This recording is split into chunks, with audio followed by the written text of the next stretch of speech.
Welcome to the project, everyone. Today we're back to working on the 2.5 liter swapped Subaru Crosstrek. So again, this is a first generation Crosstrek. We got the motor in, we built it by hand. If you've been following the series, you know that it has been a pain. Oh my goodness. But I really have faith. This is the video and this is when we're gonna get it running. If you didn't know, this is our beloved 2013 Crosstrek, so first generation, and we've done some fun things, you know, a lift and tires and short shift kit and stuff like that. It is a manual. And then the motor died on it. So we decided, you know, the best motor swap, sure, we could maybe try to do like an LS or something. But honestly, the best motor swap would be the FB25, because the FB20 is what it was in it, and the FB25, like, they share a lot of parts. That was a little bit of our downfall, and you can look at the whole series, but essentially we got good deals on different parts, like the block, the short block, and then we got heads, and then we had to clean up the heads, and then we eventually ended up just like buying new heads and stuff, because there is some slight differences between like the 2013 rocker and hydraulic tensioner on the heads and then anything after that, because they improved the geometry. So then we had to buy all new rockers and everything, but we did get it together and we have gotten it back in. And so this is essentially FB25 block. We've got heads that are from like 2016 to 2018 legacies, and then because of that we had to get a 2016 to 2018 legacy. There's some other models and years that it comes in, but we had to get the intake from that because the intake runner changed on its size. But we got that in there, and then basically all of the sensors and everything else, so the cams are from the 2 liter, the chains and stuff are pretty new, but like the actuator, so we have variable valve timing, variable valve adjustment, VVT, on all 4. So for both intakes and both exhausts, we've got valve adjustment. And so we had to use our timing chain. Man, let me think about that. Timing chain cover. So we had to use the timing chain cover from the 2 liter. I mean, man, it's been a journey. And like right now, the way it sits is it kind of starts up and kind of fires, but it also seems like it is really rich and it's not firing when it should. So I don't know. We got to figure out what's going on. I was going to try to do it last video, but really it was going to be way too long. So there's some things that we can check. Last time I did check and all 4 cylinders have spark on it. I did swap out for the 2 liter injectors because I kind of had more faith in those, but that didn't really change anything. Looking at the log a little bit, it looks like the 2 liter, like with these injectors, it did ask for like 100% fuel, which might not be correct, but I want to jump to the other fuel injectors because I think those will be better in the long run, and now I know that they run about the same crappiness. So we might as well switch to them. So that's what we need to do. We're gonna pull the intake off. Let's get the injectors in there, and then while this intake tube is off, maybe we can check the crank position sensor and the knock sensor and just make sure those are looking good.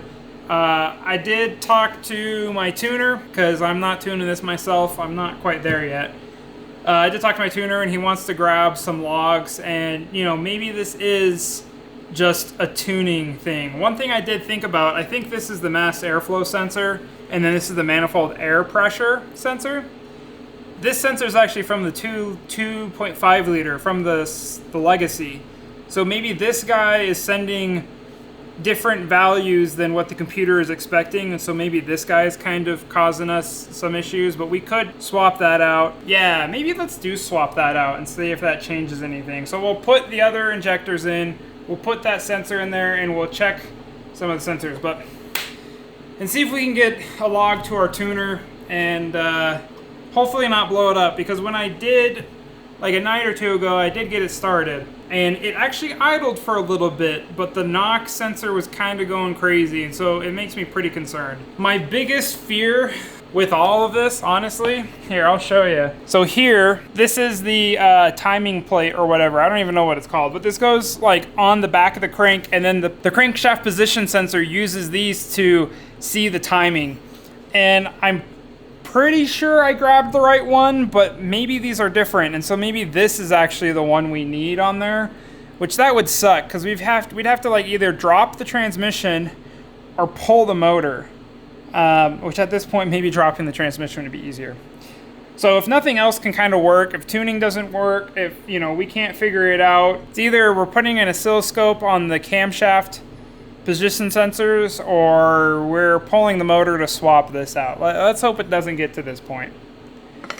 Oh man, that's a lot of talking. But if we can get this running, I have one goodie, one surprise for us that I'll put in this video. If not, then that'll be a whole separate video. So let's get this friggin' running. I mean, the intro's not that far off. I'm ready for this to run. Let's swap the injectors.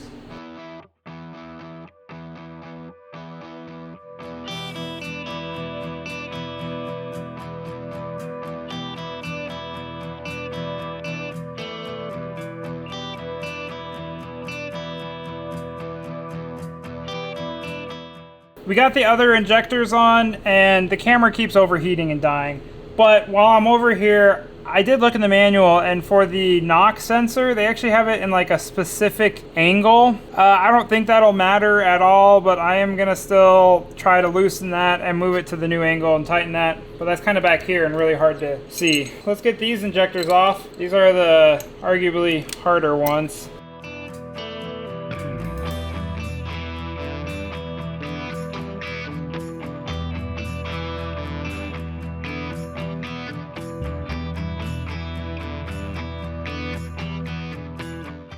All right, so we finally got this knock sensor out. It was quite the pain. I put it on a little too tight. We're looking for 560 kilo ohms plus or minus 28 kilo ohms. So we're at 565, so that's 5 kilo ohms over.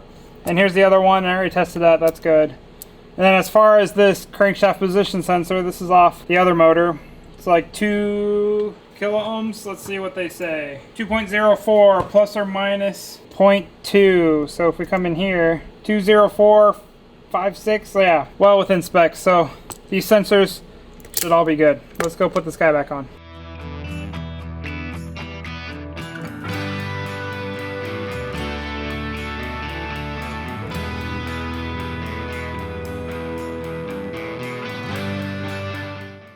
Okay, so we did check. We've checked the knock sensor. I'm pretty sure the crank sensor is fine.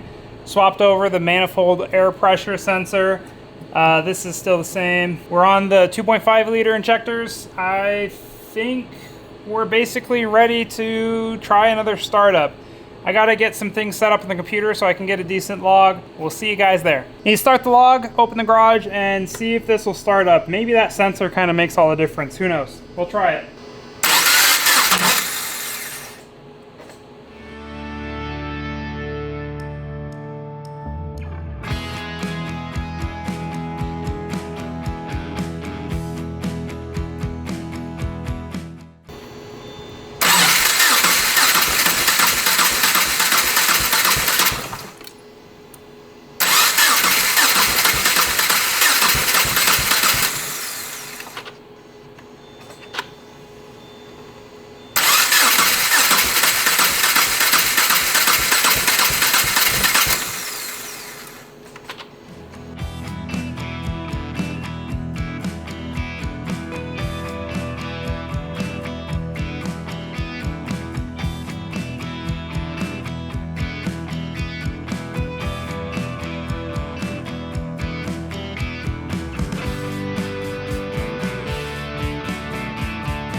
Fine, we're going back to the 2 liter injectors.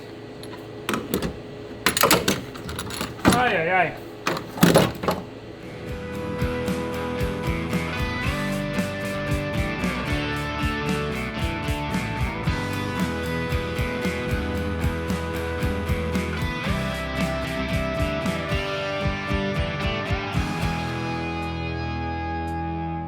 So we got the old injectors in, and these are the injectors that it idled on. So yeah, let's see if it idles on those. We'll make sure all the gas is dried up, because the last thing we need is just us to poof up into flames. And I'm gonna leave the cover off to make sure it doesn't leak, but let's see if this works. All right, we got the old injectors back in, plates off. It's not leaking at all anymore. Probably should have checked that before I started. Let's see if we can get that, log file tonight. Getting a little late, so we only got like one chance really.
well, that was interesting. Kind of need to feel and see if all the cylinders are hot.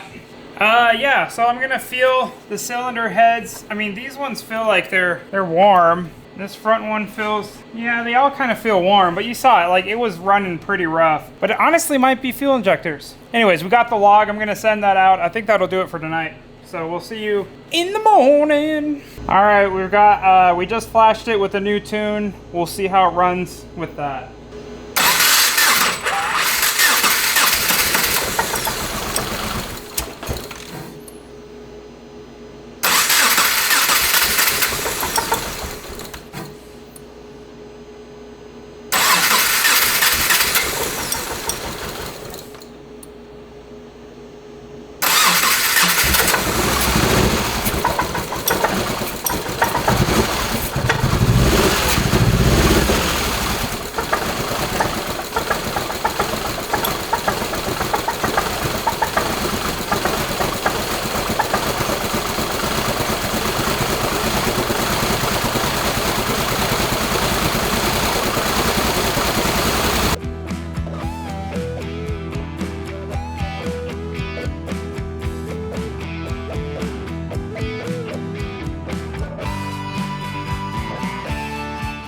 So yeah, so that new tune, it seemed like it ran a little bit, it seemed like it ran a bit better, but it's not solving our issue.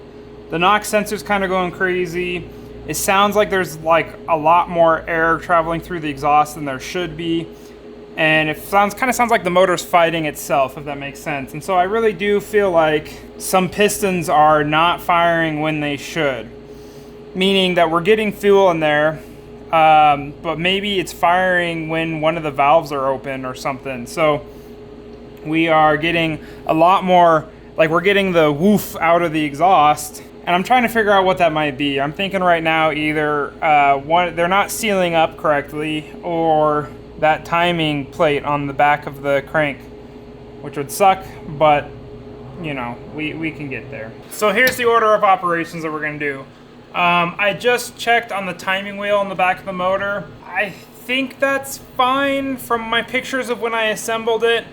And then here, looking at the extra one I have, they look like they're the same timing wheel. I'm going to first try running it a little bit with a couple of the injectors unplugged, so that way we're not like dumping fuel into everything. And then just see which ones, like what cylinders, maybe hopefully I can rule out what cylinders are causing it to be rough, because that might give me a little bit of information. And then from there, I want to check compression on all the cylinders and just make sure that everything's sealing up correctly. So yeah, that's what I'm doing. So I've actually got the back two cylinders unplugged as far as fuel.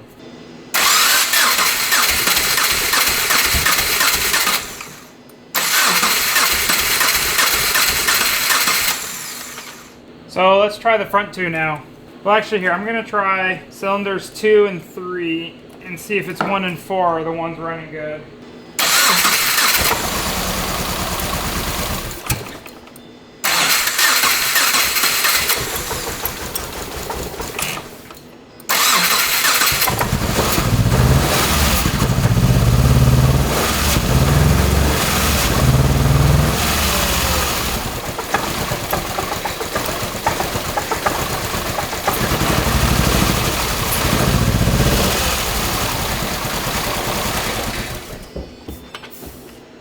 Alright, so obviously cylinder 2 seems like one of the guys isn't really performing like we want.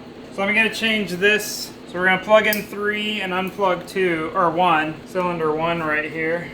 So now it's going to be 1 and 2. See if 3 and 4 run smooth.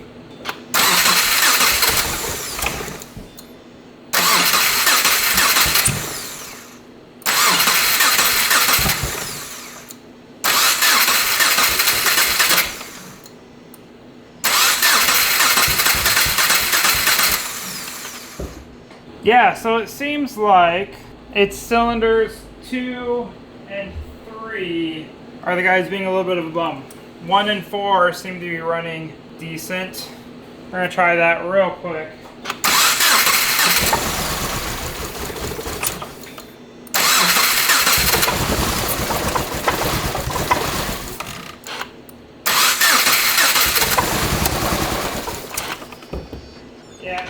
So I think it's cylinders 2 and 3 kind of killing us right now. So yeah, we're gonna check spark on those. Sorry, we're gonna check compression on those. I'm just gonna pull all the spark plugs and see what they look like before that.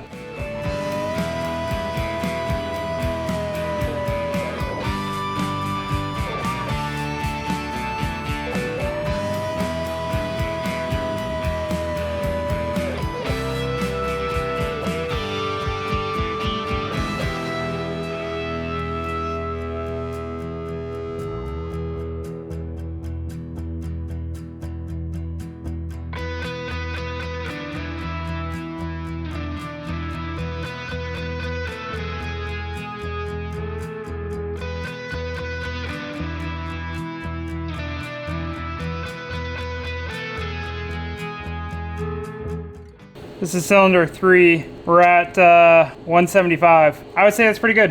I'm gonna write this down. Yeah, 175.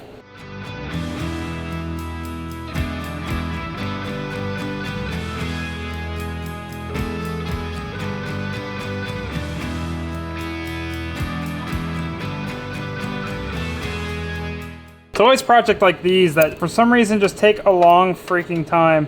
So I have an adapter in there to fit the threads of the Crosstrek, and you can see here's our tube. I had to take the air box out so I could actually get it to start threading in correctly.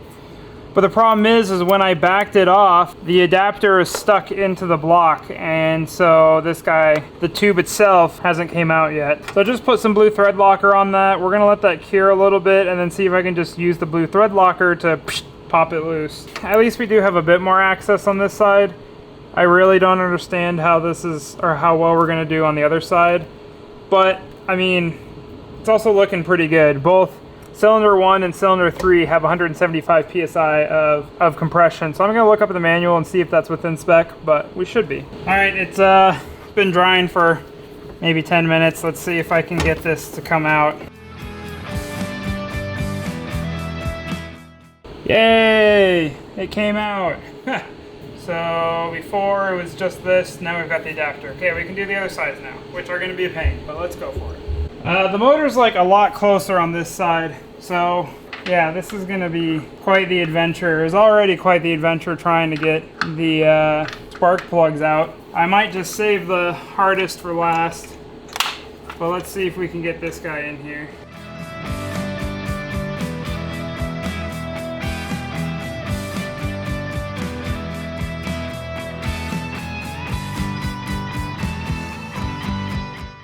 We got 164. I'm just gonna see if I can get that to go up a little bit.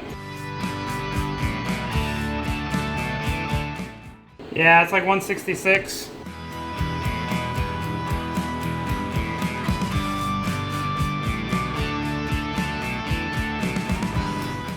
Well guys, here's the deal. So we've got, starting from 1, 2, 3, 4, we've got 174, 166, 175, 160. And I looked up in the manual and it's between 152 and 203 PSI. And those are all within that. And then it says between the cylinders, you should have 14 PSI max of difference.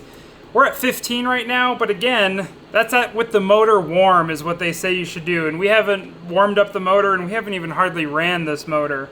I'm definitely happy with all of these numbers.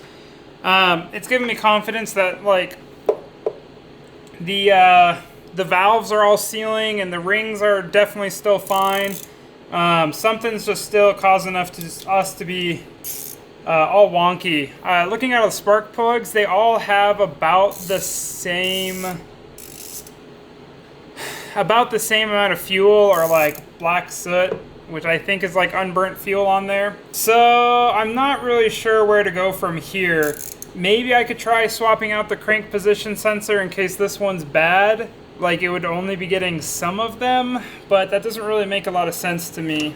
Honestly, I need to look up the part number for our block to see what crank is in it, because maybe that crank is actually slightly different than the cranks we've pulled out, and we need to get a different timing wheel for it a little bit. It shouldn't matter that much.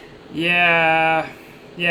Need to figure it out. I mean, maybe an O2 sensor's bad, but Golly. That's it for tonight, though. Hey, at least we checked our compression. We're looking good on compression. At least I'm feeling decent on our compression. It's gonna be a pain to get these spark plugs back in, but we'll figure it out. One thing I might do tomorrow, there is a grounding strap on that side to like the body, and it broke off. I mean, we have a grounding strap on this side, but maybe if I remade that grounding strap, then that would kind of help clean things up. And also our battery connector, our positive battery connector is pretty dang loose. I mean, those seem like it shouldn't make a difference, but honestly, I mean, it could make a difference. Who knows at this point? It's strange. Should be working. I definitely took my time when we timed the motor. I mean, you guys saw all of that, so I don't know what's wrong with it. All right, it's a new day. I went to the auto parts store to see if I could just get new injectors, and they said 2017 is too new for them to support, or for them to maybe have them. So, well, that was weird. I mean, 2017, I wouldn't consider that new. And then I was looking for battery terminals, so I just got these crappy, which I'm looking in here, and I need to kind of clean off some of the epoxy. Yeah, we're gonna replace our battery terminal, but we need to drill these out just a little bit. Oh, hey, look, it even comes apart like that. So we need to drill all these out so that way they can fit onto this terminal. And then I found a nut that fits onto here. So, yeah, that should work. Hopefully these terminals last.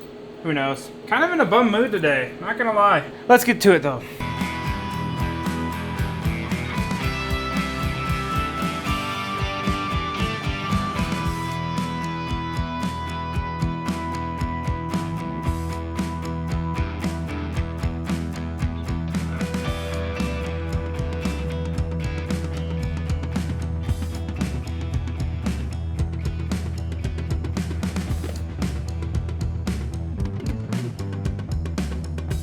Alright, so now that we got the battery terminals squared away, and I'm feeling pretty good about those, this grounding strap broke, and this is for the driver's side underneath the motor.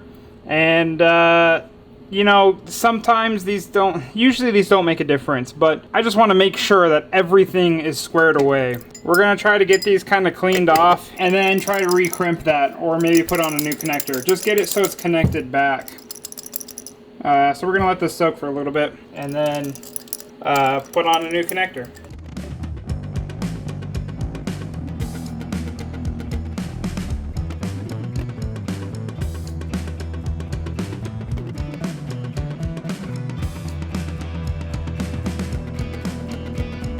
Alright, so we've got our electrical kind of squared away. You know, we've got the grounds we need, we got the battery terminals are a lot better. I'm going to put in the old spark plugs, and we know we have compression. We know these worked, so granted, I think the new ones should work, but just for peace of mind, I mean, that's what we're looking for right now. We're going to put in the old spark plugs and see how it runs. Let's get to it.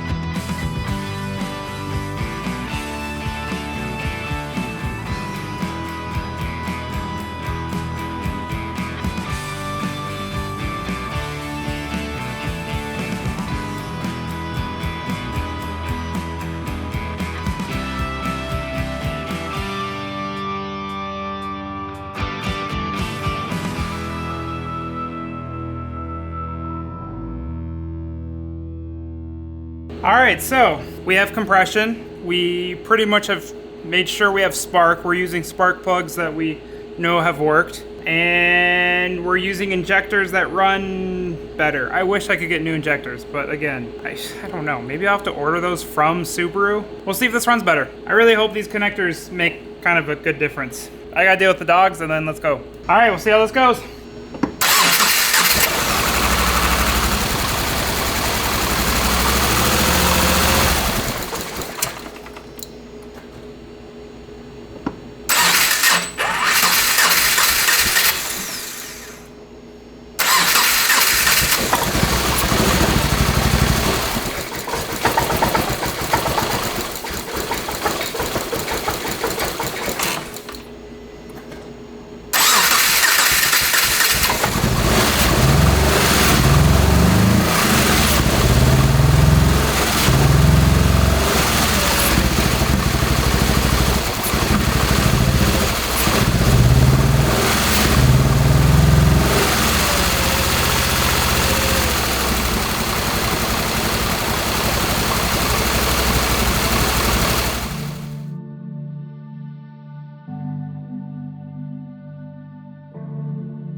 All right, I really feel like it might be our injectors.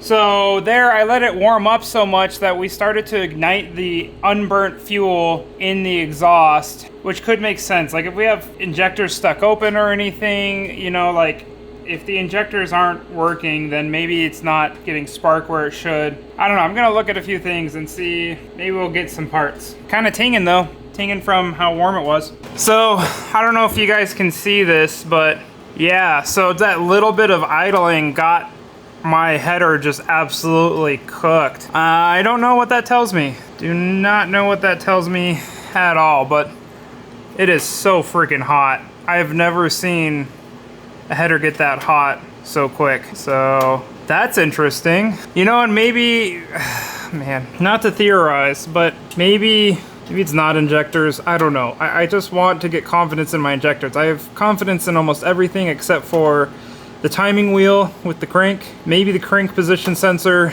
and camshaft position sensors. But I have confidence in like everything else. And so, I mean, maybe this is like heating up so much because all that fuel is somehow getting unburned and then it's burning it here. Or we're basically burning it with the cylinder open and so it's basically just shooting fireballs all down here rather than keeping the explosion contained. So, glad I looked under here. You can see it's kind of cooling down now. Definitely something to watch out for. I mean, maybe our catalytic converter in there is plugged or something. And maybe that's why it's kind of struggling and choking out. I don't know. All right, last line of defense here to really start figuring this out. Got my oscilloscope here. We got 4 channels, so I'm gonna try to hook up all 4 channels or all 4 camshaft position sensors. So I've got some 30 gauge here, and I'm basically just gonna try to take off the backside of like the waterproof rubber and then shove 30 gauge in there to then be able to hook up my scope probes. And then we should be able to start the motor and see what those probes look like. But we gotta be careful because again, the exhaust is heating up really fast. So we just need to see like what's going on there. And maybe take a snapshot and then reference the manual to see if they match up. So it's gonna be a little bit of work. And the other line of defense is to swap out the crankshaft position sensor and also scope the crankshaft position sensor to see if something's happening there. So let's go and let's try. Go and try. Woo! That should be the channel motto, right? Or like cry and pray.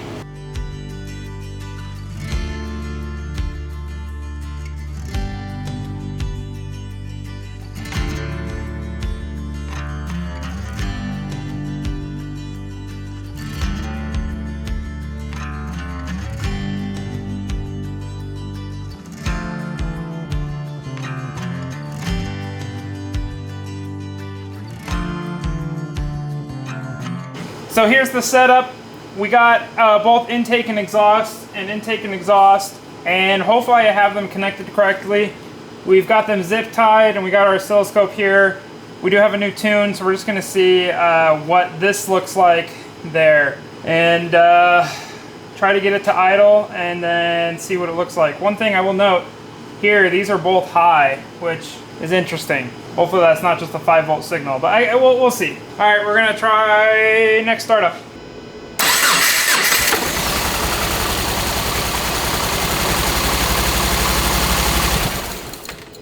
Interesting. Didn't sound as bad as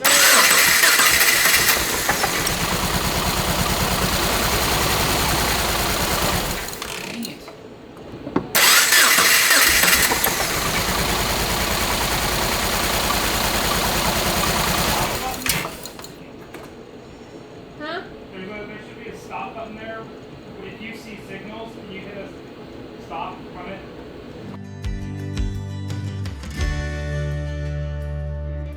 So, I accidentally had my exhaust probes on 10x, even though this was on 1x, so I recaptured this, and honestly, things are looking pretty good. The only issue is the manual only tells me a lot of the cars only have the camshaft position sensors on the intakes, and so the manual only really shows what the waveform should look like, and it's kind of implied it's for the intake. It doesn't explicitly say, oh, it should be the same for the exhaust. But anyways, so intakes. Up here are the intakes, and we can see they fire together, and then the right hand side, left hand side, together, right hand side, left hand side.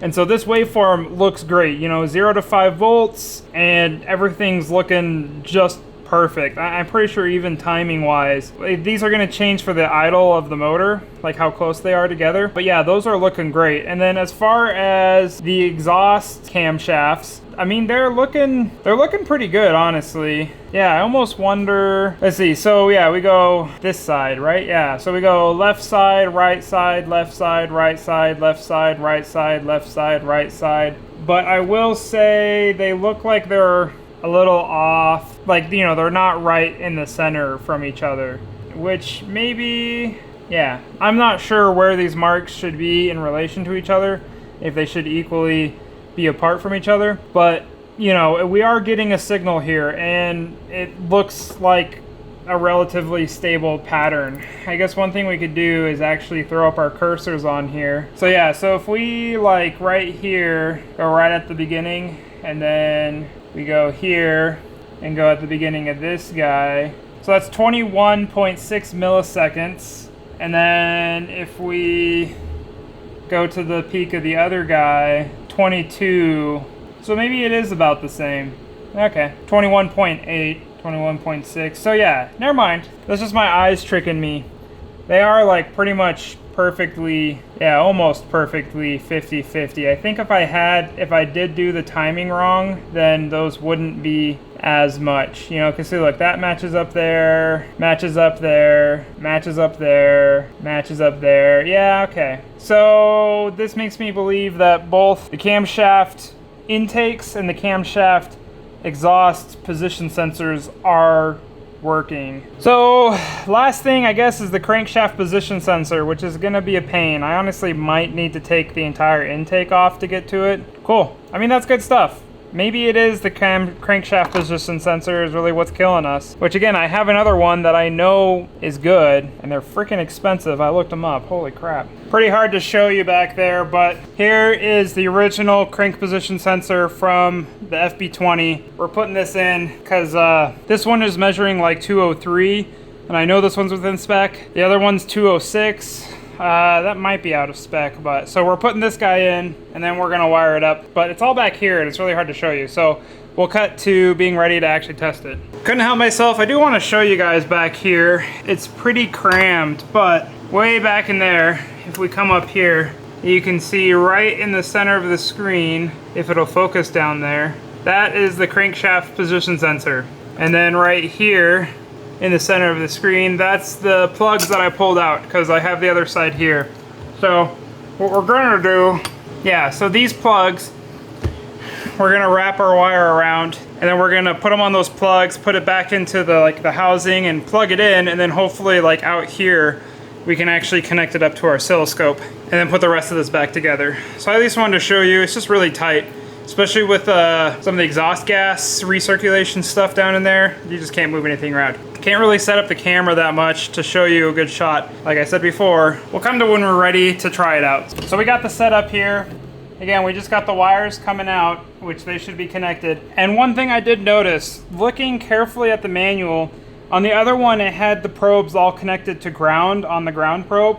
On this one, I'm pretty sure it's a differential pair, meaning that ground has to go on one side and then the positive on the other. And yeah, I mean, the only issues they might run into is the grounds on the scope are all connected. So if this doesn't need to be connected to ground, if I attached another probe to one of the camshaft position sensors, then the ground of the chassis would be connected to whatever I put this ground to. So it might like screw up the signal. So that's why we're only doing the crankshaft position sensor right now. And I don't have Sammy with me, so I'm actually gonna turn this around so I can look at it, or at least try to, while this is running, and hopefully this doesn't like fall or anything while it's trying to run. So let's see if this will go.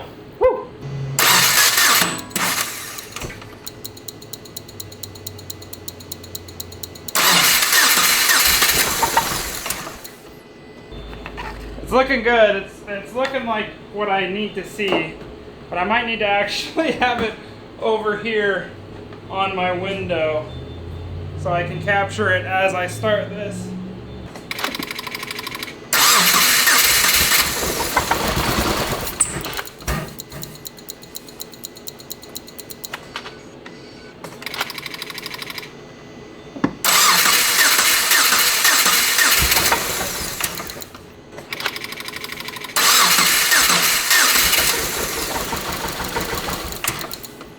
Alright, so here is the scope trace. This is the timing wheel, and as you can see, there's this little divot here, and then these two. And I think it is going counterclockwise. I could be wrong. Which would mean what? We have cross, and then it would be 1, 2, 3, 4, 5, 6, 7, 8, 9, 10, 11, 12, 13, which would come up to 26 or so. And then on the other side, we got 1, 2, 3, 4, 5, 6, 7, 8, 9, 10, 11, 12, 13, 14, 15, 16, which would come up to like 32. So looking at the manual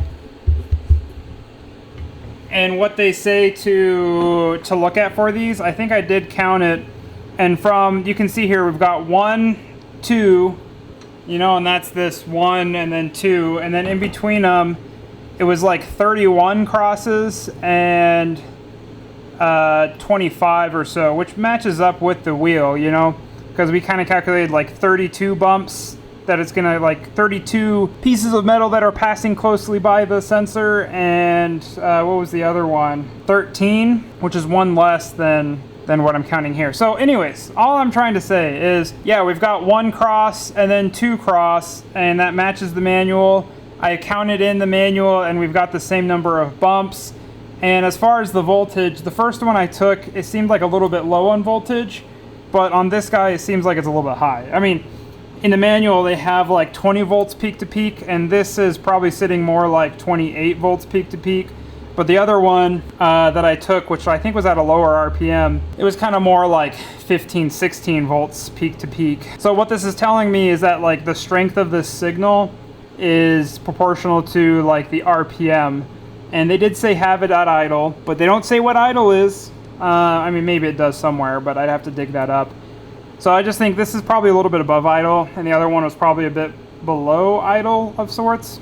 But this is all looking good. I mean, this looks normal. I guess the only thing that we don't really, and it's going to be really hard to figure this out, the only thing we don't know is if the crank, if the position of the pistons and how they're all timed is, if the parts I've put together don't match up. You know, like if I knew I was buying an FB20 crank and I'm using the FB20, like 2013 Crosstrek crank and 2013 Crosstrek camshafts, then everything should line up. You know, at top dead center, the camshafts will be opening and closing things exactly like they should. And this timing wheel will match up perfectly with everything, and that's just something that we don't necessarily know right now. And it's going to be really hard because basically we need like a timing of showing this with the camshafts and just, I don't know, and then somehow figure out if this is like top dead center and bottom dead center or something. And then we need to figure out what that looks like on the camshaft stuff. Anyways, all I'm saying is maybe mechanically something is not timed correctly, but I mean, we've checked like everything.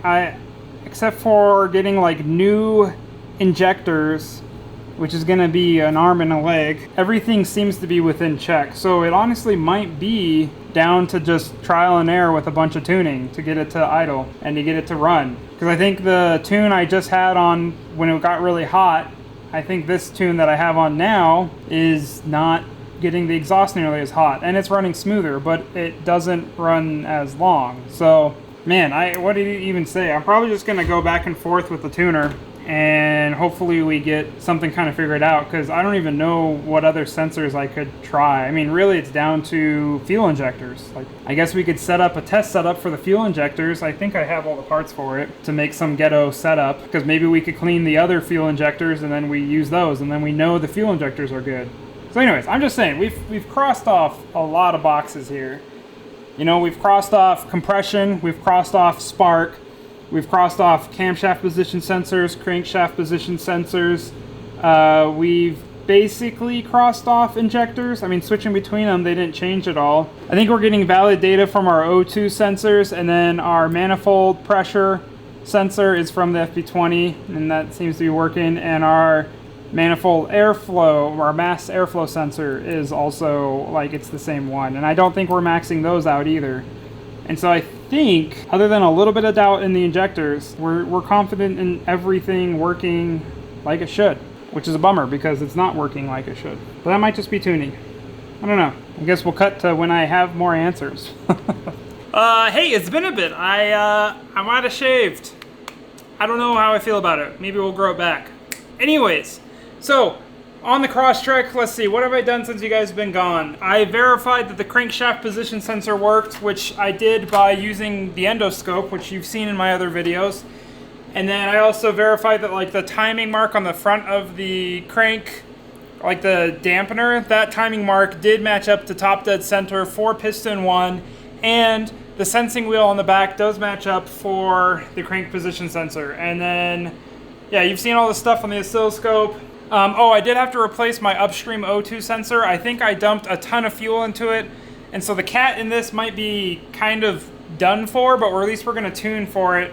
Or at least tune with it right now. I think it's still kind of working. But yeah, replacing that upstream O2 sensor did work, because when I started it up, you'd look at the AFRs. AFRs don't come up for a little bit, so the motor would run in open loop, and then AFRs would come up and it would go into closed loop, and you'd watch it and it'd go out super lean, which means it would start dumping fuel into there, and then the motor would just die.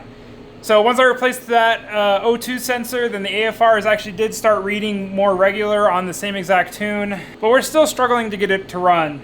But I did bring you in here, maybe a little bit worried. We're on the 2.5 liter injectors. We're a little bit worried that maybe the fuel pump might not be enough, but also my tuner made a good point. The gas in here is pretty old. So we're gonna try to get this gas out at least as much as I can. Here's the line from the pump, and so I'm hoping that this can work. I'm hoping this will work. So we're basically just going to use the pump to pump it into this gas can, and hopefully I don't make a huge mess, because it is actually a decent bit of pressure. Maybe we'll put a zip tie on that. That sounds like a good idea.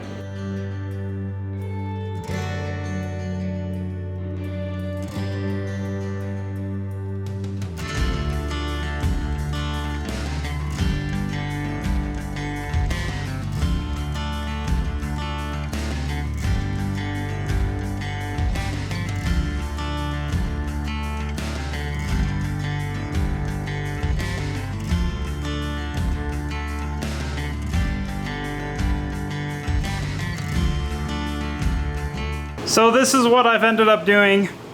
I tried siphoning it, but there's stuff in place that I can't even siphon my own gas. You can see the hose. It didn't even get wet, so it didn't even get into the tank. And I don't really have time to figure that out.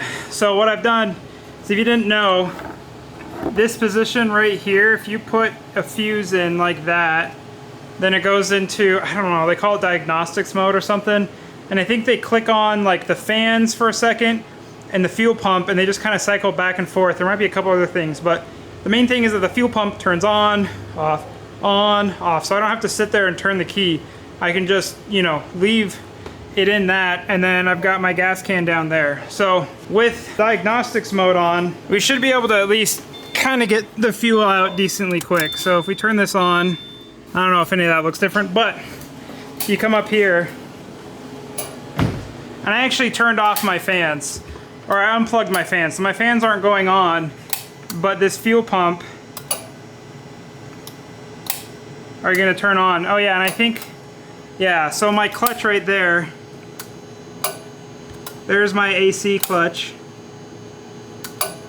Hopefully it doesn't mind cycling a bunch, but what we should get is down here, yeah, we should be getting the gas coming in. So that's where I'm just feeling this. And again, if you remember, this is burning off the gases from the tank, so this is like a breather, and then this is actually from the pump. Yeah, see there, I can feel it on, turn it on. I mean, this is still gonna take a bit, and there's how much gas I've pulled out. All right, I'm gonna let this run for a bit, see if we can't get 5 gallons from it, and then we're gonna go get 5 gallons of fresh, high octane, maybe some octane booster. All right, sorry I didn't film that. We dropped about half a tank, about 10 gallons or so. So we're at like right about a quarter of tank. I do have about 8 gallons to put in. So once we put that in, then we should have majority will be high octane fuel, or 91, at least the highest I can get. But I want to button this up before we put the fuel in, just to make sure I don't forget anything, which means just plug in the fans. I just plugged in my AC clutch. We'll pull out this fuse so we're not in test mode anymore. And yeah, so I got to get this off and get the breather and the fuel lines hooked back up and then plug in the fans.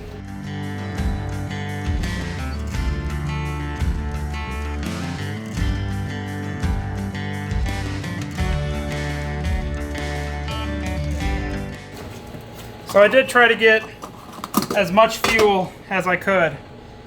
So I'm just saying I'm not going to be perfect at this.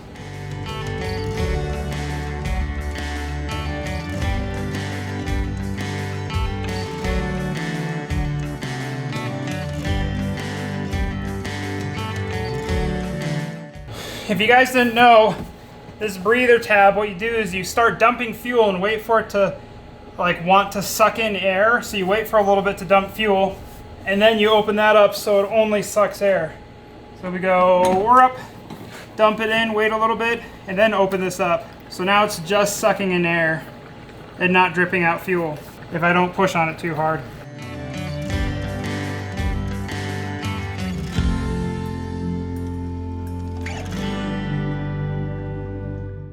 Let's get the new tune on and see if this works. At least works better. Right now we're trying to get like 1,000 RPM, 1,500 RPM, 2,000 RPM idles for like 10 to 20 seconds. So we can kind of tune in those areas. Hopefully new fuel will work. Let's see. All right, here goes nothing. Hopefully this works. I really hope it does.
Well, so we're running into something right now where it like starts up when it's cold, and then I can like use throttle to keep it running until AFRs come up, and then it'll idle there, and it'll idle for a long time, but when I tip in on throttle, it kills it rather than like speeding it up. And if I like jab the throttle, then it doesn't. But the problem is that once I kill it, then it's kind of really hard to get it going again. So I have looked up the starter. And the starter between this and like a legacy, so like the FB20 starter and the FB25 starter, I think they're basically the same. They're like the same power and everything, so I can't like start up or get like a new starter that'll turn it over faster or something, but things are looking good. That's pretty good for compared to what we have, or what we had.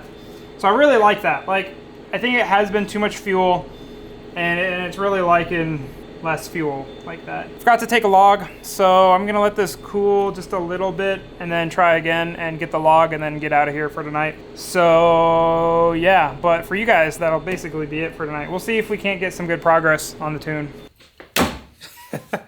All right, this is what I've found. So trying to think of where I left you guys off at. We basically checked all the sensors. We thought maybe there was a vacuum leak because our manifold pressure sensor was kind of giving us weird values. So checked around on all the vacuum. If I pressurize the plenum or pressurize the intake, then it starts coming out of the injectors, like where they meet up. I really don't like that design that Subaru did for the injectors, but it probably seals under vacuum. If you ever do boost this motor, I bet you that might be an issue there, because essentially the injector is just sitting on the block, and that's how it seals. And then the fuel pressure, I think, is kind of what pushes it against the block.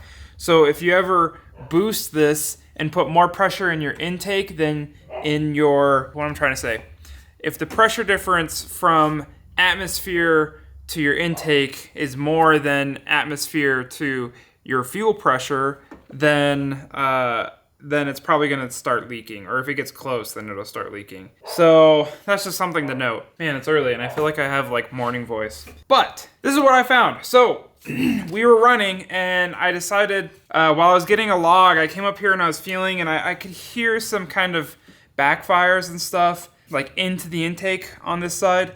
And I was feeling around to see if I could feel any, I don't know, something off. Like, it's not necessarily like pressure coming out because it's going to be a vacuum in there. But I was feeling around, and this intake runner right here for the number 2 piston was significantly warmer than any other intake. Like, when I would come down, over here it'd feel decent, like the same. And then when I'd come down here, it'd get warmer and warmer and warmer. And it was like a lot warmer than all the other intakes. So that is a big clue. I think that's really a clue as to what is wrong right now. Still don't necessarily have any idea what that means, but I also think this video has gone on longer than it should. So I'm gonna end the video here. Now that I kind of have a good clue of what's wrong, then we're gonna have to spend a whole video going about that. I really wanted to show you guys it running, but I mean, this is life. This is how it's been going, and it's been weeks and weeks of kind of trying to troubleshoot this. So, gonna end the video here. We'll start the next one, and we're gonna really dig into this. Maybe by the time this goes up, we'll have it solved. But if not, I'd love to hear your thoughts to see what it is. I mean, maybe you can guess, see if you're correct. But yeah, right now I have no idea, so I need to figure that out. So tired, but we're not losing hope. The FB25 Crosstrek is it's basically there. We're so close, so close. Well, that's it. Thanks for coming on this project. I really appreciate the support. You know, when the times get tough, it's really great to have you guys there with me. And lots of changes. We got the motor in, my beard's gone, I'm kind of growing it back, and I really hope you guys come on to the next project. Hit the subscribe button so I can see you there. That's really it. Love you guys, and have a great, great morning, afternoon, next period of time. Yeah, I still think I should have bought a low mileage used motor.